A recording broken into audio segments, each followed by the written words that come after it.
Hello दोस्तों, आप लोग कैसे हैं इस समय।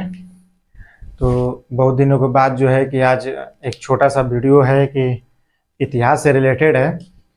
आज हम जो है कि इतिहास में आज मानव की उत्पत्ति पढ़ाएंगे कि यानी पृथ्वी पे जो है कि मानव की उत्पत्ति कैसे हुई। ठीक, तो मानव की उत्पत्ति पढ़ने से पहले सर्वप्रथम हम जानेंगे कि पृथ्वी का विकास कैसे हुआ है। देखिए, पृथ्वी के विकास को लेकर जो है कि भूगोल भूगोल की अवधारणा जो है कि वो भौगोलिक वेत्ताओं की अवधारणा जो है अलग है, और इतिहास में पुराविदों के जो पुरातत्ववेत्ता हैं उन लोगों का मानना जो है कि उन लोगों का जो मत है वो अलग है। ठीक, तो हम इतिहास के दृष्टिकोण से देखेंगे कि पृथ्वी के निर्माण कैसे हुआ था। देखिए, इतिहास इतिहास के संदर्भ में पृथ्वी की जो परत है वो चार अवस्थाओं में हुई है। चार अवस्थाओं में हुई है। ठीक, चार अवस्थाओं में हुई है। पृथ्वी की जो ऊपरी परत है ना, परत जिसको पपड़ी बोलते हैं, उसकी विकास जो है ना, उसका जो विकास है वो चार अवस्थाओं में हुई है। ठीक, तो चार अवस्था में हम तीन अवस्था नहीं पढ़ेंगे। क्यों? क्योंकि वो बहुत लंबा चैप्टर हो जाएगा।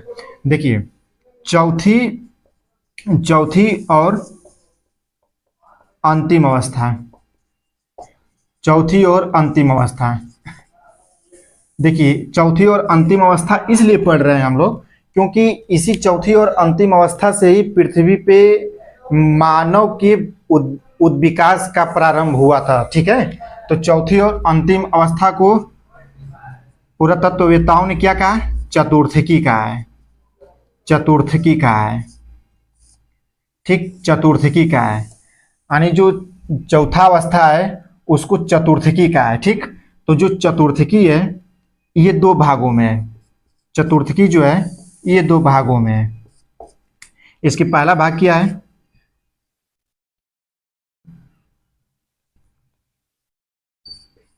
अत्यंत नूतन युग। अत्यंत नूतन युग। ठीक, जिसको हिम युग कहा जाता है। हिम युग कहा जाता है। इसका समय काल क्या है? 30 लाख वर्ष पूर्व से 30 लाख वर्ष पूर्व से 10,000 वर्ष पूर्व तक। ठीक, अत्यंत नूतन युग जिसे हिम युग की संज्ञा दी गई है। हिम युग यानी पृथ्वी पर उस समय हिम था। ठीक, उस समय की बात हो रही है। तो ये 30 लाख वर्ष पूर्व से 10,000 वर्ष पूर्व के बीच की बात हो रही है हिम युग की। दूसरका चतुर्थकी का दूसरका भाग क्या है? अग्नूतन युग। अग्नूतन युग। अग्नूतन युग, इसको होलोसीन की संज्ञा दी जाती है। होलोसीन। ठीक, होलोसीन की संज्ञा दी जाती है। इसका समय काल क्या है? 10,000 वर्ष पूर्व से अब तक। ठीक, तो मानव का प्रारंभ जो है यो इसी युग से शुरू हुआ है। मानव का प्रारंभ जो है वो हिम युग से ही शुरू हुआ है। तो मानव ने हिम युग में पृथ्वी पर कदम रखा। ठीक, देखिए, मानव का सबसे जो प्राचीनतम साक्ष्य है ना, मानव का सबसे जो प्राचीनतम साक्ष्य है वो है मानव का सबसे प्राचीनतम साक्ष्य। देखिए, प्राचीनतम साक्ष्य जो है ना वो है ऑस्ट्रेलोपिथेक्स। ऑस्ट्रेलोपिथेक्स। ठीक, ऑस्ट्रेलोपिथेक्स ये अफ्रीका के जंगलों से पाए गए हैं। ठीक, क्योंकि इसका समय काल क्या है? 26 लाख वर्ष पूर्व।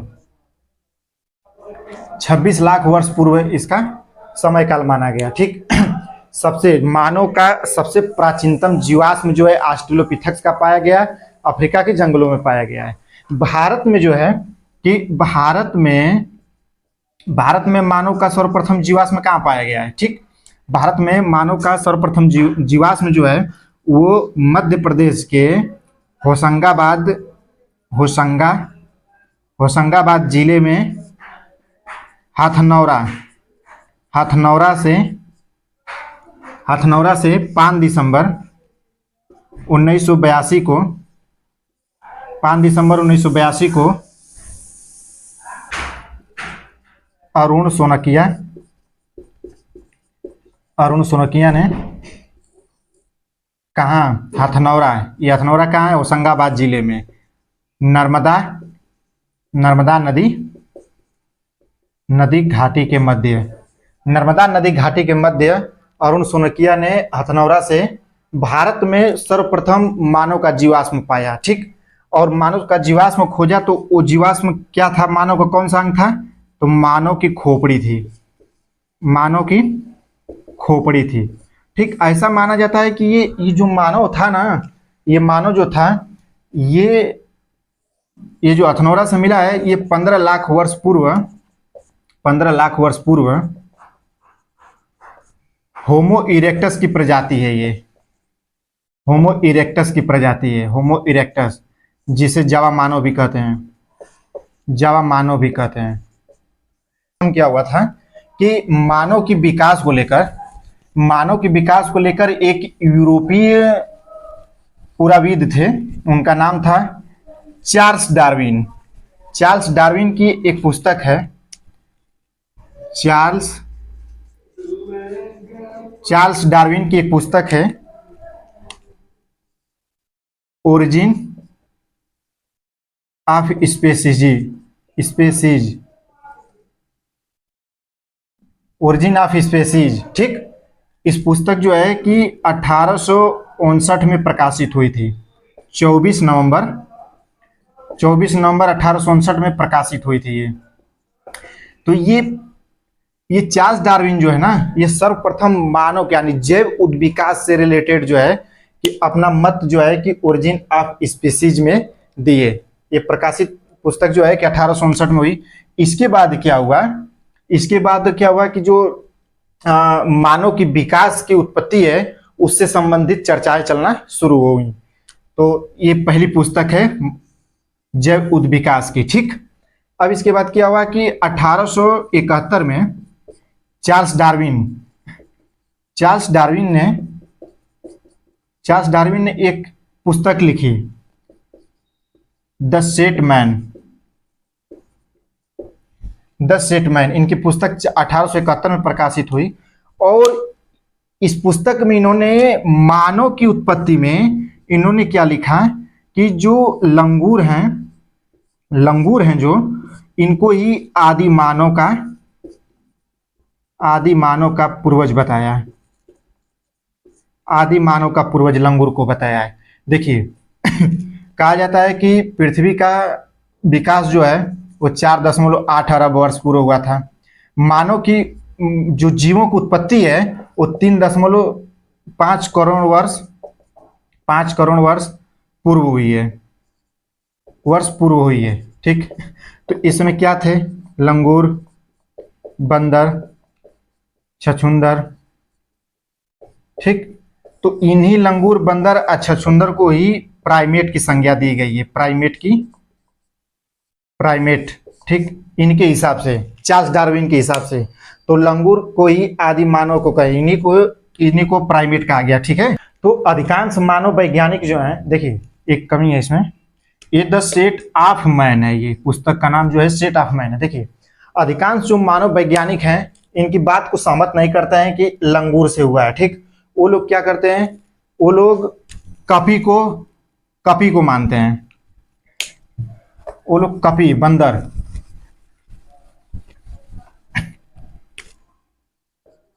वो लोग कपी को बताएं कि कपी से जो है कि आदि मानव का शुरुआत हुआ है। देखिए एक समय था, लाखों वर्ष पूर्व क्या हुआ था कि जो भूमध्य रेखी है, इसी भूमध्य रेखी के जो घने जंगल है उन्हीं में बंदरों का जन्म हुआ था। लाखों वर्ष पूर्व की बात है। इसी भूमध्य रेखी पे घने जंगलों में बंदरों का जन्म हुआ था। तो वर्षों लाखों की साल बाद क्या है कि इनकी जनसंख्या जो है कि इस क्षेत्र में काफी बढ़ गई थी। तो काफी इस क्षेत्र में दबाव बढ़ने लगा था, इन लोगों की प्रजाति बढ़ गई थी। तो ये बंदर क्या है कि कुछ झुंड, कुछ उत्तर दिशा में गए, कुछ पूर्व दिशा में गए। ठीक, वो लोग किस गए, वो लोग पेड़ों की तलाश में निकले थे, ये लोग उत्तर और दक्षिण दिशा में निकले और पेड़ों की तलाश में निकले थे ये लोग। तो इसी इसी बानर प्रजाति की इसी बानर प्रजाति की एक प्रजाति जो है कि शिवालिक पहाड़ी शिवालिक पहाड़ी से शिवालिक पहाड़ी से 1934 में लुइस लुइस लीके ने लुइस लीके ने शिवापिथेक्स एक प्रजाति खोजे, मानव का एक मतलब इसी बंदर का एक प्रजाति खोजे, उसी प्रजाति का नाम क्या रखे, शिवापिथेक्स शिवापिथेक्स शिवापिथेक्स। लेकिन ध्यान देने वाली बात यह है कि जो शिवापिथेक्स है ना, ये ऑस्ट्रेलियोपिथेक्स से पहले की प्रजाति है। ठीक, कारण क्या है कि ऑस्ट्रेलियोपिथेक्स को आदि मानव का पूर्वज कहा गया, लेकिन ये तो ऑस्ट्रेलियोपिथेक्स के पूर्व की शिवापिथेक्स है। देखिए, इसको इसलिए नहीं माना गया क्योंकि ये इस प्रकार के बंदर की प्रजाति है कि जो लोग पेड़ों पे रहना पसंद करते थे, जमीन पे चलना पसंद नहीं करते थे। ठीक, तो ये लोग पेड़ों को चुने थे, ये पेड़ों पे रहते थे, इसलिए इनको आदि पूर्वज नहीं कहा गया, मानव का आदि पूर्वज नहीं कहा गया था। तो 1934 में ल्यूस लीके ने इस प्रजाति शिवापिथेक्स की खोज शिवालिक पहाड़ियों में की थी। शिवालिक पहाड़ी। शुरुआत करते हैं हम ऑस्ट्रेलोपिथेक्स से। ऑस्ट्रेलोपिथेक्स से कि इसे हम मानव का आदि पूर्वज कहते हैं। ठीक, ऑस्ट्रेलोपिथेक्स जो है ये अफ्रीका के जंगलों में पाया गया, अफ्रीका के जंगलों में पाया गया। ठीक, अफ्रीका के किस क्षेत्र में पाया गया है, ये दक्षिण अफ्रीकी क्षेत्रों में पाया गया है। अफ्रीका के जंगलों में ये अफ्रीका के दक्षिण अफ्रीकी कहाँ से पाया गया है, टोंगस नामक जगह अफ्रीका में है, दक्षिण अफ्रीका में जगह है, टोंगस नामक स्थान से पाया गया था। इसे खोजा कौन था, 1924 रेमंड डार्ट ने। ठीक, ऑस्ट्रेलोपिथेक्स को अफ्रीकी मानव भी कहा जाता है क्योंकि ये अफ्रीका में पाया गया था, इसलिए अफ्रीकी मानव भी कहा जाता है इसे, अफ्रीकी मानव। तो ऑस्ट्रेलोपिथेक्स इसकी शुरुआत हिमयुग में प्रारंभ हुआ था। कब, 26 लाख वर्ष पूर्व, 26 लाख वर्ष पूर्व। तो ये ऑस्ट्रेलोपिथेक्स है। ठीक, इसी ऑस्ट्रेलोपिथेक्स का ही प्रारूप था, इसी प्रजाति से मिलती जुलती एक प्रजाति थी, उसका नाम था होमो हैबिलस। देखिए, इस ऑस्ट्रेलोपिथेक्स प्रजाति का खासियत क्या है कि ये धरती पर चलना प्रारंभ किए थे, धरती पर चलना शुरू किए थे। ठीक, क्योंकि इससे पुरानी प्रजाति शिवापिथेक्स की है, लेकिन वो लोग वृक्षों पर रहना पसंद करते थे, इसलिए उन लोगों को आदि पूर्वज नहीं कहा गया, आदि पूर्वज इन्हीं ऑस्ट्रेलोपिथेक्स को माना जाता है। तो होमो हैबिलस जो है ये भी अफ्रीका में ही खोजा गया है, ये भी अफ्रीका में ही खोजा गया है। कहाँ, टैंगोनाइका, ये कहाँ है, पूर्वी अफ्रीका में है, ये पूर्वी अफ्रीका में है। ठीक, खोजा कौन था, ये भी लुइस लीके ने ही खोजा था, लुइस लीके द्वारा ही इसको खोज की गई थी, टैंगोनाइका होमो हैबिलिस की। ये ऑस्ट्रेलोपिथेक्स की प्रजाति के रूप में ही इसको माना जाता है कि उसी का ये प्रारूप है, यानी ऑस्ट्रेलोपिथेक्स के बदलाव के बाद जो है कि होमो हैबिलिस की शुरुआत हुई थी। ठीक, होमो हैबिलिस के बाद देखते हैं अब आगे दूसरा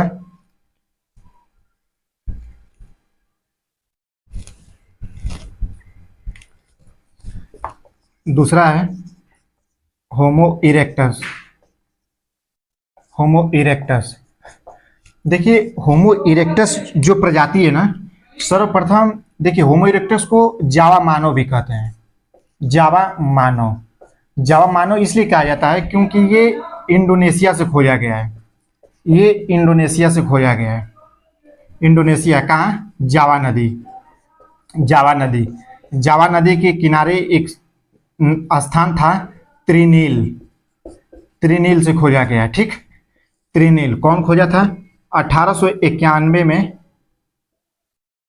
Eugene Eugene Dubba Eugene Dubba ने खोजा था इसे। ठीक, 1891 में इंडोनेशिया के जावा नदी के किनारे त्रिनील नामक स्थान से यूजिन दुब्बा ने खोजा था।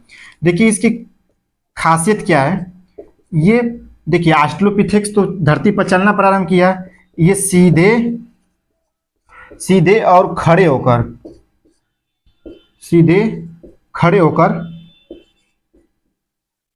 चलना, सीधे और खड़े होकर चलना शुरू किए ये लोग। ठीक, होमो इरेक्टस। देखिए होमो इरेक्टस से मिलती जुलती एक प्रजाति है जिंजैंथ्रेपस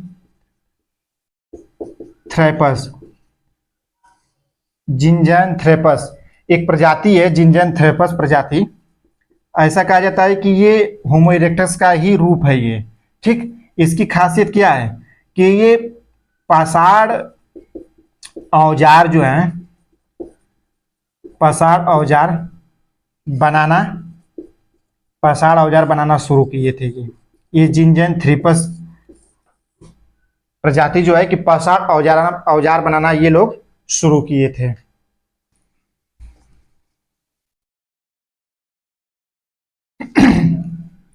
सिनैंथ्रोपस। ठीक, सिनैंथ्रोपस को पीकिंग मानव भी कहते हैं, इसको। पीकिंग मानव किस लिए कहा जाता है? क्योंकि ये चीन के पीकिंग स्थान में, पीकिंग जगह है वहाँ के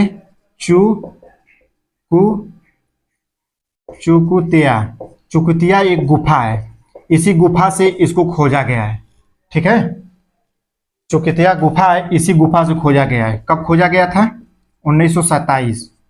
कौन खोजा था? बिगलर बोलिस महोदय ने। ठीक, बिगलर बोलिस महोदय ने इसे खोजा था 1927 में। ठीक, तो इसी की मिलती जुलती एक प्रजाति है, उसका नाम है पिल्ट डाउन। ये इंग्लैंड में पाया गया। ठीक, इंग्लैंड में खोजा गया। कब? 5 लाख वर्ष पूर्व की ये प्रजाति है, 5 लाख वर्ष पूर्व। ठीक, इसी पिल्ट डाउन का विकसित जो है वो है हिडलबर्ग। ये जर्मनी से खोजा गया है, ये जर्मनी से। इसका टाइम क्या है? ये 3 लाख वर्ष पूर्व है, 3 लाख वर्ष पूर्व है। 3 लाख वर्ष पूर्व इसका जो है हिडलबर्ग का इस प्रजाति इसी समय ये उत्पन्न हुई थी। ठीक, तो ये थे सिनैंथ्रोपस। अब निएंडरथल।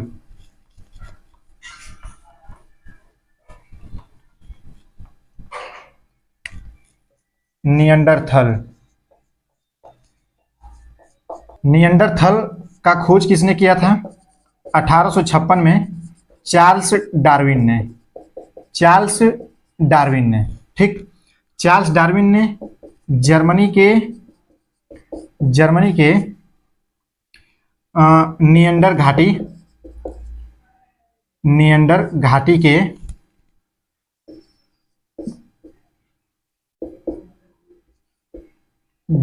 डूसेलडोर्फ एक गुफा है, डूसेलडोर्फ। ठीक, इसी गुफा से ये खोजा गया था निएंडरथल। ठीक, जर्मनी में। देखिए इसकी खासियत क्या है? इसकी खासियत ये है कि ये ध्रुवों की चुनौती को स्वीकार करना।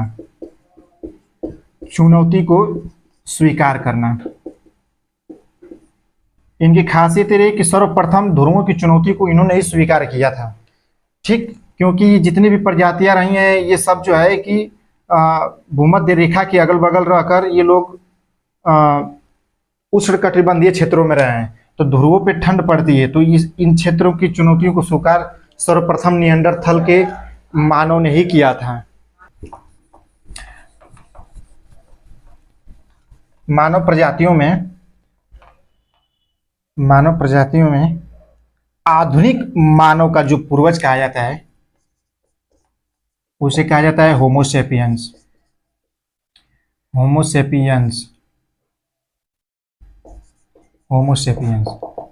ठीक, देखिए इसे बुद्धिमान मानव, प्रज्ञ मानव, ठीक, चालाक मानव, इसको सबसे बुद्धिमान आदि मानव के पूर्वजों में इसको रखा गया है। ठीक है, तो ये आधुनिक मानव का पूर्वज है, ये आधुनिक मानव पूर्वज है ये। ठीक, आधुनिक मानव का पूर्वज है ये। होमोसेपियंस का ही विकसित प्रजाति है क्रो-मैग्नान। ठीक, क्रो-मैग्नान, देखिए क्रो-मैग्नान की खोज जो है वो फ्रांस में एक गुफा है ले इजी द तया, इसी गुफा से क्रो-मैग्नान को खोजा गया था। ठीक, कब खोजा गया था? 1861 में लुई तार्त द्वारा। देखिए होमोसेपियंस का विकास जो है कि वो हिम युग के अंत में माना गया है। इसका विकास कब हुआ था? हिम युग के अंत में, अंत का समय चल रहा था, यानी एग्जैक्ट देखिए आयोग जो है कि 30,000 वर्ष पूर्व मानती है, 30,000 वर्ष पूर्व मानती है। ठीक, लेकिन यूनिवर्सिटियां जो हैं वो 40,000 से 30,000 के बीच मानती हैं, वर्ष पूर्व मानती हैं, वर्ष पूर्व। यानी होमोसेपियंस का जो विकास है वो हिम युग के अंत में, लगभग अंत में 30,000 वर्ष पूर्व या 40,000 से 30,000 वर्ष के पूर्व में मानी जाती है। ठीक, इसी होमोसेपियंस की विकसित प्रजाति है क्रो-मैग्नान, जिसकी खोज लुई तार्त ने फ्रांस के ले इजी द तया से क्रो-मैग्नान का खोजा गया, इसीलिए इस गुफा को फ्रांस में लोग क्रो-मैग्नान के नाम से भी जानते हैं। तो ये था मानव का विकास। बस आज की क्लास में बस इतना ही, धन्यवाद।